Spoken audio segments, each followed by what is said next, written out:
अस्सलाम वालेकुम 9th class. कैसे हैं आप लोग? जी 9th क्लास हम लोग डिस्कस करें चैप्टर नंबर 7। टाइटल है उसका बायोएनर्जेटिक। बायोएनर्जेटिक में आज हम डिस्कस करने जा रहे हैं वो मैकेनिज्म है किस चीज़ का, रेस्पिरेशन का। रेस्पिरेशन को मैंने कल भी डिफाइन किया था कि रेस्पिरेशन जो है एक्चुअली ये प्रोसेस है जिसके अंदर CH बॉन्ड्स को ब्रेक डाउन किया जाता है। CH बॉन्ड को क्या किया जाता है? ब्रेक डाउन किया जाता है बाय रेडॉक्स रिएक्शन। और हमने C2 टाइप एरोबिक और एनारोबिक भी डिस्कस किया और हमने एनारोबिक की फर्दर आगे 2 टाइप अल्कोहलिक और लैक्टिक एसिड में भी डिफरेंस किया, जो कि आपने नोट्स की फॉर्म में अपने पास सेव रखना है। इंशाल्लाह क्लास में मैं चेक करूँगी। तो respiration actually process of respiration जो है वो इन्वॉल्व करता है series of complex biochemical reaction which is a continuous process. इसमें जितने भी कॉम्प्लिकेटेड रिएक्शन प्रोसीड हो रहे थे वो एक एक्चुअली उस सीरीज में एक मैनर्ड में एक अरेंजमेंट में प्रोसीड हो रहे होते हैं, एक स्टेप वाइज मैनर में। इसके जितने भी फेजेज होते हैं वो बड़ी उसकी जो स्टेजेस होती हैं बड़ी स्टेप वाइज प्रोसीड करती हैं। But for our understanding, for our better understanding और learning, we have divide into its 3 discontinuous steps. हमने से अपनी अंडरस्टैंडिंग के लिए, अपने रिलेटेड स्टेप्स को अंडरस्टैंड करने के लिए हमने इसे कैटेगराइज कर दिया है 3 मेजर ग्रुप्स के अंदर। सबसे पहले ग्लाइकोलाइसिस है, सेकेंड नंबर पे हम बात करेंगे क्रेब्स साइकिल के बारे में, और थर्ड पे हमारे पास electron transport chain. Glycolysis like जैसे कल भी कहा था आपसे कि ये ब्रेक डाउन है किस चीज़ की, ग्लूकोज की, जो कि कॉमन है फेज़ 1 में, चाहे वो एरोबिक की है या एनारोबिक की है। ग्लाइकोलाइसिस का जो प्रोसीजर है उसकी जो फर्स्ट फेज़ है वो एरोबिक और एनारोबिक फेज़ के अंदर दोनों में कॉमन है, क्योंकि glycolysis doesn't depend on oxygen, doesn't depend on oxygen. Glucose का जो कंप्लीट ऑक्सीडेशन और रिडक्शन है वो तो डिपेंड करता है किस चीज़ पे, मीन ऑक्सीजन पे, ऑक्सीजन की सप्लाई पे। बट जस्ट अगर आप उसे ब्रेकेज कर रहे हैं ग्लूकोज को पायरुविक एसिड के 2 मॉलिक्यूल के अंदर, तो यहाँ पे ऑक्सीजन का होना या ना होना इक्वल है। उसकी फर्दर जो कंप्लीट ऑक्सीडेशन रिएक्शन है लाइक जैसे क्रेब्स साइकिल है या इलेक्ट्रॉन ट्रांसपोर्ट चेन है, उस पर डिपेंड करता है ऑक्सीजन। तो जो ग्लाइकोलाइसिस का प्रोसेस है वो एरोबिक हो या एनारोबिक हो दोनों में मौजूद होता है, चाहे आप एरोबिक रेस्पिरेशन की बात कर रहे हो या एनारोबिक की, दोनों में मौजूद होगा। लेकिन Krebs cycle and electron transport chain, these are only present in aerobic respiration। तो एक्चुअली आज हम बात करेंगे बेसिकली एरोबिक रेस्पिरेशन पे। नेक्स्ट है क्रेब्स साइकिल। क्रेब्स साइकिल को साइंटिस्ट थे sir Hans Krebs, sir Hans Krebs, उसके ऑनर में हम इसे क्रेब्स साइकिल कहते हैं, जिन्होंने series of dark reaction for the photosynthesis process highlight किया था। सो आज उनके ऑनर में हम इस साइकिल को क्रेब्स साइकिल कहते हैं, जो कि प्रोसीड करता है जस्ट और एरोबिक रेस्पिरेशन में। और ये सीरीज है बायोकेमिकल रिएक्शन की, जो कि आगे विच क्या कहेंगे हम, रेफर आगे या रिलीज करेगी stored energy. Series of biochemical reaction is used to release energy, stored energy in form of ATP। ATP की फॉर्म में स्टोर्ड एनर्जी को रिलीज करने वाला जो सीरीज है बायोकेमिकल रिएक्शन का, उसे क्या कहा जाता है? क्रेब्स साइकिल कहा जाता है, जो कि जिस पे काम किया था सर हैंस क्रैब्स ने। नेक्स्ट है हमारे पास इलेक्ट्रॉन ट्रांसपोर्ट चेन, जो कि फाइनल स्टेप है हमारे पास एरोबिक रेस्पिरेशन का। ये भी एक सीरीज है, series of protein complexes which transport electron from donor to acceptor.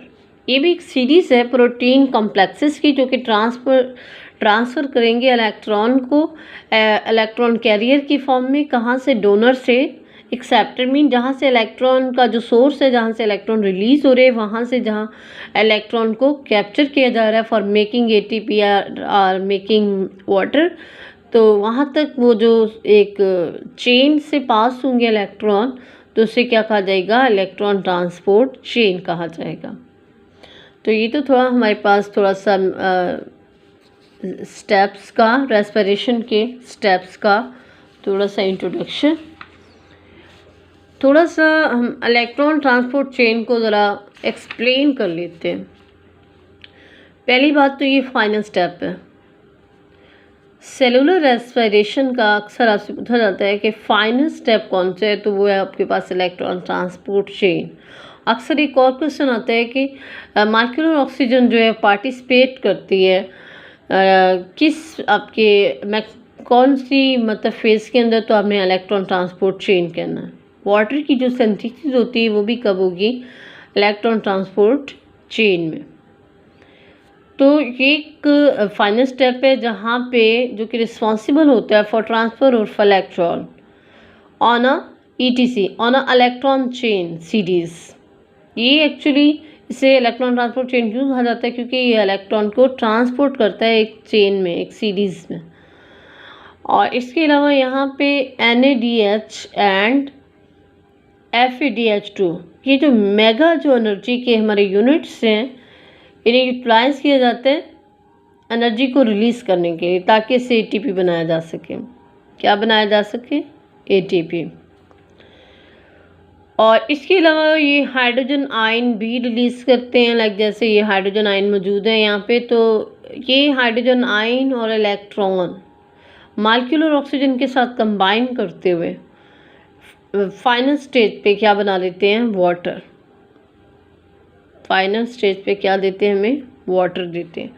अगर हम इक्वेशन देखें ग्लाइकोलाइसिस की, जब भी मैकेनिज्म डिस्कस करेंगे जाहिर सी बात है हम इक्वेशन लाजमी डिस्कस करेंगे। हमारे पास है ग्लूकोज की ब्रेकडाउन को ग्लाइकोलाइसिस कहा जा रहा है। तो ग्लाइकोलाइसिस के दौरान हम जो को फैक्टर प्रोवाइड कर रहे हैं, एक तो ADP कर रहे हैं, एडिनोसिन डाइफॉस्फेट, और second NAD+, nicotine adenine dinucleotide जो है हमारे पास, तो इससे हम एज अ को फैक्टर प्रोवाइड करेंगे तो ग्लाइकोलाइसिस होगी, और इससे हमारे पास आएंगे 2 पार्विक एसिड। कितने पार्विक एसिड के मॉलिक्यूल आएंगे, 2। और इसके साथ साथ हमारे पास आएगा ATP, 2 ATP आएंगे, और इसके साथ साथ हमारे पास आएगा 2 NADPH आएंगे। ठीक हो गया। नेक्स्ट हम करेंगे, नेक्स्ट फेज पे हमारे पास है क्रेब्स साइकिल, जो कि एरोबिक रेस्पिरेशन में मौजूद होते हैं। तो ये जो पायरुविक एसिड है ये डायरेक्टली तो क्या कहेंगे, डायरेक्टली प्रोसीड नहीं कर सकता क्रेब्स साइकिल में। सो हम क्या करेंगे, पायरुविक एसिड को जो कि 3 कार्बन कंपाउंड है उसे 2 कार्बन कंपाउंड में कन्वर्ट कर देंगे, और जो 2 कार्बन कंपाउंड होगा हमारे पास उसे हम एसिटाइल बोलेंगे, और इस रिएक्शन में एक को फैक्टर ऐड करेंगे, कोएंजाइम A, तो ये प्रोडक्ट बन जाएगा एसिटाइल कोएंजाइम A। तो मोस्टली आपसे एक MCQs पूछा जाता है कि weak product only can enter into Krebs cycle, तो वो हमारे पास होगा एसिटाइल कोएंजाइम A। इससे हम मल्टीपल को फैक्टर देंगे, NADH जो कि एज अ एक्टिवेटर यूज़ हो रहे हैं यहाँ पे, FAD+ और ADP, ये 3 हम प्रोवाइड करेंगे। रिएक्शन प्रोसीड होने के बाद कोई एंजाइम बैग हो जाएगा। पहला प्रोडक्ट कार्बन डाइऑक्साइड आएगा हमारा क्रेब्स साइकिल में, सेकंड हमारे पास आएगा ATP, थर्ड हमारे पास मेगा यूनिट्स आएंगे NADH एंड FADH2। ATP मतलब एडिनोसिन ट्राइफॉस्फेट, और NADH मतलब nicotine adenine dinucleotide hydrogen atom, और FADH2 मतलब flavin adenine dinucleotide hydrogen molecule. हम करेंगे क्या, NADH और FADH2 को उठा के एक सीरीज ऑफ चेन से पास करेंगे, जिसे इलेक्ट्रॉन ट्रांसपोर्ट चेन कहा जाएगा। तो NADH एंड FADH2 को जब हम इस series of electron transport chain से गुजार रहे होंगे तो मॉलिक्यूलर ऑक्सीजन सप्लाई करेंगे, जहाँ पे हमारे पास पहला प्रोडक्ट आएगा वाटर और सेकंड आएगा ATP, और हमारे पास मतलब जब ब्रेकेज हो जाएगा FADH2 का तो हमारे पास आ जाएगा FAD+, और क्योंकि इसका जो ये मॉलिक्यूल है हाइड्रोजन मॉलिक्यूल वो हम प्रोवाइड कर देंगे वाटर को, और इसके साथ NADH का जो H है वो रिमूव हो जाएगा हाइड्रोजन ATP बनाने में। तो जी क्लास ये तो था मैकेनिज्म ऑफ रेस्पिरेशन, जिसमें आपने प्रॉपर डेफिनेशंस भी देखी और आपने ये भी देखा कि एरोबिक रेस्पिरेशन के अंदर तीनों मौजूद होते हैं, ग्लाइकोलाइसिस भी, क्रेब्स साइकिल भी, इलेक्ट्रॉन ट्रांसपोर्ट चेन भी। लेकिन एनारोबिक रेस्पिरेशन में जस्ट ग्लाइकोलाइसिस होता है, वहाँ पे ATP का प्रॉफिट नहीं होता है, 2 ही ATP प्रोड्यूस होते हैं और 2 ही उसमें एक्सपेंडिचर में उसके माइटोकॉन्ड्रियल रिंग की फंक्शनिंग में फिजियोलॉजी में यूटिलाइज हो जाते हैं। और इसके अलावा आपने देखा कि रेस्पिरेशन जो है वो एक कॉन्टीन्यूस प्रोसेस है, बट अपनी अंडरस्टैंडिंग को इम्प्रूव करने के लिए हमने उसे रिलेटेड डिफरेंट स्टेजेस में डिवाइड करके उसकी डेफिनेशंस और उसकी इक्वेशन पे थोड़ी सी नज़रसानी की। तो जी क्लास नेक्स्ट है हमारे पास अब एनर्जी का budget, energy budget of respiration के दौरान ये जो क्रेब्स साइकिल है या इलेक्ट्रॉन ट्रांसपोर्ट चेन है, ये 2 वाइड ऐसे सीरीज ऑफ बायोकेमिकल रिएक्शन है जो कि एनर्जी को रिलीज करते हैं ATP की फॉर्म में, NADPH और FAD2H की भी फॉर्म में। सबसे पहले हमारा प्रोसेस है ग्लूकोज का ब्रेकेज, जैसे ग्लाइकोलाइसिस कहेंगे। यहाँ पे 2 ATP हम प्रोवाइड करेंगे ताकि रिएक्शन को स्टार्ट किया जाए, और 2 ATP इन रिटर्न प्रोड्यूस होंगे, जिसको हम यहाँ पे मेंशन करेंगे। नेक्स्ट पायरिक एसिड के अंदर आपका पायरिक एसिड के स्टार्ट में आपके पास आएंगे 2 NADPH।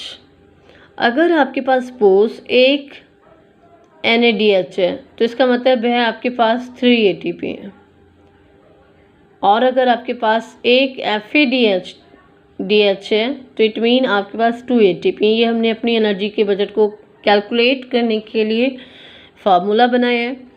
स्टार्ट में यहाँ पे ग्लाइकोलाइसिस और पायरुविक एसिड के दरमियान हमें कोई प्रॉफिट नहीं हुआ, क्योंकि 2 ATP हमने एक्सपेंड की और 2 ही शंट किए, मतलब प्रोवाइड किए, और 2 ही हमें रिलीव मिला।